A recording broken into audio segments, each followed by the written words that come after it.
अस्सलाम वालेकुम रहमतुल्लाहि बरकातुहू। प्यारे बच्चों, इस उर्दू ऑनलाइन तदरीस में आप तमाम का खैर मकदम है। आपकी दरसी किताब का सबक नंबर 10 जिसका उन्वान है भाभी जान, इसका हिस्सा अव्वल का मुताला हम कर चुके हैं। आज इंशाअल्लाह हिस्सा दुआम का मुताला शुरू करने जा रहे हैं, जिसके मुसन्निफ़ है सुहेल अज़ीम आबादी और जिनका असल नाम सैयद मुजीबुर रहमान है। तो आइए बिना किसी ताख़ीर के सबक का मुताला शुरू करते हैं। इससे पहले कि हिस्सा अव्वल में हमने पढ़ा था कि भाभी जान जो रुकैया भाभी है वो कैसे हालत से गुज़र रही है ना। और एक शायर साहब जो है उनके देवर, वो भी उनके साथ वहाँ है और वो सब उनकी जद्दोजहद वो सब देख रहे हैं। आखिर में वो बातें करते रहते हैं और फिर किसी के चलने की आवाज़ आती है और वो फिर आवाज़ देते हैं कि भाई मैं आ सकती हूँ। तो अब उसके आगे देखेंगे। आ जाओ, भाभी जान ने कहा और एक लड़की कमरे में दाखिल हुई। भाभी जान ने देखते ही कहा, आओ शम्मी चाय पियो, मैं आज शाम को तुम्हारे घर जाने वाली थी। बुन दिया तुमने स्वेटर? वहीं लेकर आई हूँ, ऊन बच गया था तो मैंने टोपी और मोजे भी बुन दिए। बहुत अच्छा किया तुमने, लो चाय पियो। और चाय की प्याली शम्मी के आगे बढ़ा दी। शम्मी मेरी मौजूदगी में कुछ शर्मा रही थी, बोली मैं चाय पी चुकी हूँ। फिर भी पी लो, शर्माती क्यों हो? यह है मशहूर शायर अख्तर, तुम्हारे बड़े भाई हैं। मैं नाश्ता ख़त्म कर चुका था, उठ खड़ा हुआ, मैं भी ज़रा शहर से हो आऊँ। जाओ जाओ, मैं भी ज़रा अस्पताल से हो आऊँ। चलो शम्मी तुम भी साथ चलो। तो दरवाजे पे जो दस्तक होती है और फिर वो लड़की आती है, उसका नाम है शम्मी, जिसको भाभी जान ने स्वेटर बुनने के लिए दिया था बच्चे का। तो वो बुन कर लेके आती है और ऊन बच जाता है तो साथ में वो मोजे और टोपी भी बुन लेती है। फिर उसको शम्मी को चाय पीने के लिए कहती है, पर वो शायर अख्तर शायर को देखकर शर्माती है। तो वो कहते शर्माओ मत, ये मशहूर शायर अख्तर है, तुम्हारे बड़े भाई। फिर जो शायर है अख्तर, वो नाश्ता ख़त्म कर चुके हैं और खड़े होकर वो भी फिर शहर जाने की तैयारी कर रहे हैं। तो भाभी जान कहती जाओ जाओ, तुम भी जाओ, मैं ज़रा अस्पताल होकर आती हूँ। और शम्मी और भाभी जान अस्पताल के लिए जाते हैं। मैंने कमरे की खिड़की से भाभी जान को जंगले के अहाते से बाहर जाते देखा। उनके हाथ में दूध की बोतल थी जो देर से मेज़ पर रखी थी। ये तो मुझे 2 दिन बाद मालूम हुआ कि भाभी जान के एक पुराने मुलाजिम की बेटी अस्पताल में है। 2 महीने पहले उसके शौहर का इंतकाल हो गया है और उसको बच्चा पैदा हुआ है और कोई देखने वाला नहीं।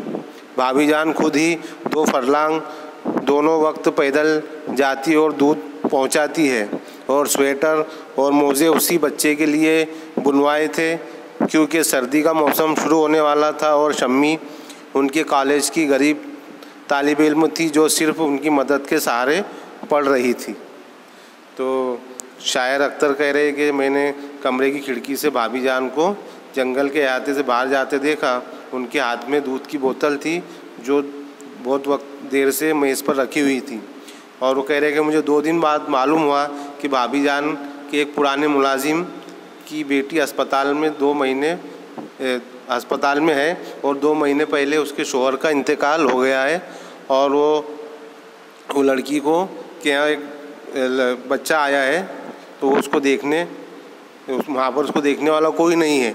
तो भाभी जान ने खुद ही वो रोज़ाना पैदल चलकर वहाँ अस्पताल जाती है। भाभी जान रोज़ाना उसको बच्चे को दूध की बोतल देती है और ये स्वेटर और मोज़े भी उसी बच्चे के लिए उन्होंने बुनवाए थे शम्मी से, क्योंकि सर्दी का मौसम शुरू होने वाला था और छोटे बच्चों को ज़्यादा सर्दी लगती है तो उन्होंने उसका इंतज़ाम पहले ही कर दिया था। और रोज़ाना बेचारी दोनों वक्त उसके दूध की बोतल भी उसको वहाँ पर पहुँचाती थी।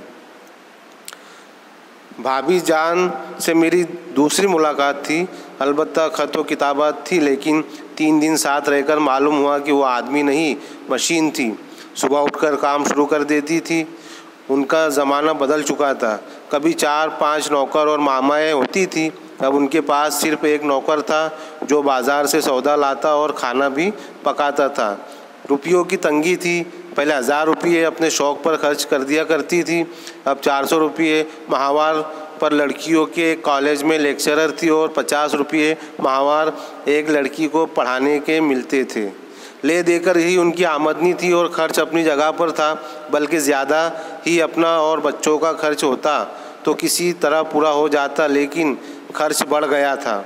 बच्चों और अपनी ज़रूरतों के अलावा एक मुस्तकिल रकम उन्हें हर महीने मज़दूरों और तालिब इल्मों की अंजुमनों को देनी पड़ती थी।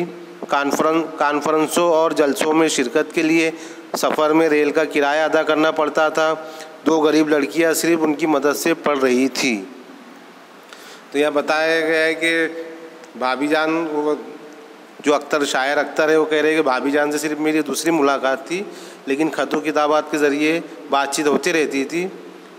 और लेकिन 3 दिन साथ रहकर, ये 3 दिन से वो साथ में थे, तो उनको शायर को मालूम हुआ कि वो आदमी नहीं, एक मशीन है। एक मशीन की तरह बेचारी काम करती है। सुबह उठकर जो उनका काम शुरू हो जाता है तो वो अब शाम तक काम चलता है। उनका ज़माना बदल चुका है। पहले वो कुछ और थी, यानी पहले उनके पास भाभी जान के यहाँ पहले 4-5 नौकर और मामाएँ थी, है ना। मामाएँ जो खादिमा होती है घर में काम करने वाली, वो थी, नौकर थे। और अब उनके पास सिर्फ एक नौकर बचा था जो सिर्फ बाज़ार से सौदा लाता है और खाना पकाता है। रुपयों की उनको तंगी होती है कि जाहिर सी बात है, शौहर जब जेल में हो और खर्च, घर का खर्च रुकता नहीं है, तो उनको भी बेचारों को रुपयों की तंगी होती थी। पहले वो 1000 रुपये अपने शौक़ पर खर्च कर दिया करती थी, लेकिन अब 400 रुपये माहवार पर वो लड़कियों के कॉलेज में लेक्चरर थी। यानी महीने के 400 रुपये उनको, एक लेक्चरर थी, वो लड़कियों की कॉलेज में पढ़ाती थी, तो उसके 400 रुपये महीना मिलता था और 50 रुपये महीने से एक लड़की को ट्यूशन पढ़ाती थी। अरे ले देकर उनकी आमदनी थी और खर्च भी अपनी जगह पर था, बल्कि ज़्यादा ही खर्च होता था और उनके बच्चों का खर्च अलग, और वो किसी तरह वो खर्च पूरा कर लेती थी, लेकिन खर्च बढ़ गया था। बच्चे और अपनी ज़रूरत के अलावा एक मुस्तकिल रकम, यानी कि हर महीने उनको मज़दूरों और तालिब इल्मों की अंजुमन जो तंजीम होती है, उसको भी वो रकम उनको हर महीने वहाँ देना पड़ता था। फिर उनके कॉन्फ्रेंस होते थे, जलसे में शिरकत के लिए उनको रेल से जाना आना पड़ता, तो रेल का किराया भी अदा करना पड़ता था। और 2 लड़कियां सिर्फ उनकी ही मदद से पढ़ रही थी। यानी इतना सब करने के बाद भी वो 2 लड़कियों को अपनी फ़ीस अपने पैसों से वो पढ़ा रही थी। उनकी फ़ीस देना, उनका खर्चा उठाना, ये भी काम वो बेचारी कर रही थी रुकैया भाभी। भाभी जान की शादी जब रुकैया भाभी से हुई, भाईजान की शादी जब रुकैया भाभी से हुई थी, तो हम लोगों को का ख्याल था कि शादी कामयाब नहीं हो सकती। एक तरफ नन्हे भाई थे जिनको ऐसी सियासत का शौक़ था जो बार बार उन्हें जेल भिजवाया करती थी। दूसरी तरफ भाभी जान थी जो नाजों की पाली और ऐसे माहौल में बढ़कर जवान हुई थी जिसमें अपनी ही ज़ात सब कुछ है।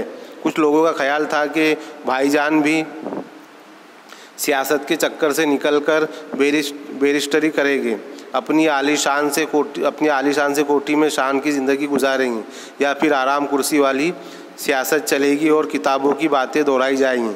लेकिन सबका ख्याल गलत निकला। भाईजान ने जल्दी रुकैया भाभी को अपने रंग में रंग लिया और वो कदम ब कदम उनके साथ चलने लगी। शादी के 3 महीने में ही नन्हे भाई गिरफ्तार हो गए और उन्हें 2 साल की सज़ा हो गई। भाभीजान ने अपने राह तलाश कर ली। बीए वो पहले ही कर चुकी थी। जल्द ही तैयारी करके एमए कर लिया और कॉलेज में लेक्चरर हो गई और इकलौती बच्ची की देखभाल में लग गई। तो जो भाईजान की शादी जब रुकैया भाभी से हुई तो सब लोगों का ये ख्याल था कि शादी कामयाब नहीं हो सकती, क्योंकि एक तरफ नन्हे भाई थे जिनको ऐसी सियासत का शौक़ था जो बार बार उन्हें जेल भिजवाया करता था, और दूसरी तरफ भाभी जान थी जो नाजों की पाली थी। यानी वो जब उनके माँ बाप के वहाँ रहती थी तो बहुत लाडली और नाजों की पाली थी और ऐसे माहौल में बढ़कर जवान हुई थी जिसमें अपनी ज़ात सब कुछ है। कुछ लोगों का ख्याल था कि भाईजान भी सियासत के चक्कर से निकलकर बैरिस्टरी करेंगे, इन्हें वकील या जज बनेंगे, बन जाएंगे, लेकिन अपनी आलीशान सी कोठी में शान की ज़िंदगी गुजारेंगे, या फिर आराम कुर्सी वाली सियासत चलेंगी और किताबों की बातें दोहराई जाएंगी। सबका ऐसा ख्याल था, लेकिन ये सब ख्याल गलत निकला। भाईजान ने जल्दी ही रुकैया भाभी को अपने रंग में रंग लिया और वो कदम ब कदम उनके साथ चलने लगी। और शादी के 3 महीने बाद ही नन्हे भाई उनके शोहर को गिरफ्तार कर दिया गया और उन्हें 2 साल की सज़ा हो गई। भाभी जान ने भी अपनी राह तलाश की। उन्होंने पहले से BA तो कर चुके थे वो, और जल्दी MA करके कॉलेज में लेक्चरर की नौकरी करना शुरू कर दी और अपने बच्चों की देखभाल में लग गई। 2 साल बाद जब नन्हे भाई जेल से छूट कर आए तो फिर अपनी सरगर्मियों में लग गए और भाभी जान काम करती रही। 2 बच्चे हुए, उन्हें पालती रही। अब नन्हे भाई 3 साल से बंद थे और उन पर मुकदमा चल रहा था, तो भाभी जान बेशुमार जिम्मेदारियों और गम का बोझ उठाए फिरती थी, लेकिन उनका चेहरा कभी मैला नहीं होता था।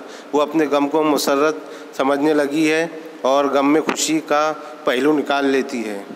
तो 2 साल बाद जब नन्हे भाई जेल से छूटकर आए तो फिर वो अपनी सरगर्मियों में लग गए और भाभी जान भी अपना काम करती रही। 2 बच्चे हुए, उन्हें पालती रही। और अब नन्हे भाई वापस 3 साल से जेल में बंद थे, है ना। पहले 2 साल बाद घर आए और वापस फिर उनको और 3 साल की सज़ा हो गई और उन पर मुकदमा चल रहा था। तो बेचारे भाभी जान बेशुमार जिम्मेदारियों और गम का बोझ उठाए फिरती थी, लेकिन उनका चेहरा कभी मैला नहीं होता था। कभी भी उनके चेहरे पर वो गम के आसार नहीं दिखाई देते थे। वो अपने गम को मसर्रत खुशी से कबूल करती थी और गम में भी खुशी का पहलू निकाल लेती थी। वो सुबह सवेरे उठती, बच्चों को नहलाती, उनके कपड़े बदलती, खुद नहा धोकर तैयार हो जाती, बच्चों को खिला पिलाकर 7 बजे स्कूल भेज देती। फिर मिलने वालों का सिलसिला शुरू हो जाता। तरह तरह के लोग उनसे मिलने आते और तरह तरह की फरमाइशें करते। कोई उनसे मुलाजमत के लिए सिफारिश करने को कहता, कोई किसी काम के लिए। सब आदमी उन्हें बड़े आदमी की बीवी और बहू समझते थे। कोई ये नहीं समझता था कि उनका ताल्लुक़ अब बड़े लोगों से सिर्फ छोटे लोगों की वजह से रह गया है। वो बड़े लोगों के पास अब सिर्फ सिफारिश लेकर जाती है, वरना अब उनसे दूर का वास्ता नहीं रह गया है। भाभी जान कॉलेज जाती और वहाँ हर लड़की के मामलात में दिलचस्पी लिया करती। कॉलेज से वापस आकर कई ख़त हर रोज़ लिखती और उन्हें डाक में डलवाती। आमतौर पर खतूत नए लिखने वालों के नाम होते जो उन्हें ख़त लिखा करते थे। भाभी जान महज दिल बहलाने और वक्त काटने के लिए लिखना शुरू किया, मगर वो बहुत अच्छा लिखने लगी। नए लिखने वालों ने उनसे मशवरा तलब करते और बड़ी मोहब्बत के साथ उनके खतूत के जवाब दिया करते। इस तरह के नए लिखने वाले ना तो गलत फहमियों का साथ उनके खतूत के जवाब दिया करते, इसी तरह के नए लिखने वाले ना तो गलत फहमियों का शिकार होकर बहक सके और ना उनकी दिलशक्नी हो। फिर शाम को एक जगह पढ़ाने चली जाया करती थी।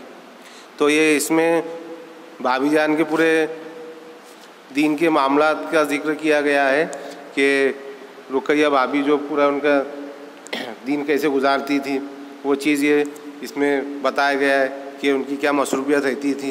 वो सुबह सवेरे उठती, बच्चों को नहलाती, उनके कपड़े बदलती, खुद नहाकर तैयार हो जाती, बच्चों को खिला पिलाकर 7 बजे स्कूल भेज भी देती थी।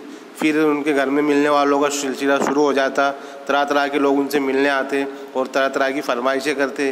कोई उनसे नौकरी के लिए, मुलाजिमत के लिए सिफारिश करने को कहता, तो कोई किसी काम के लिए।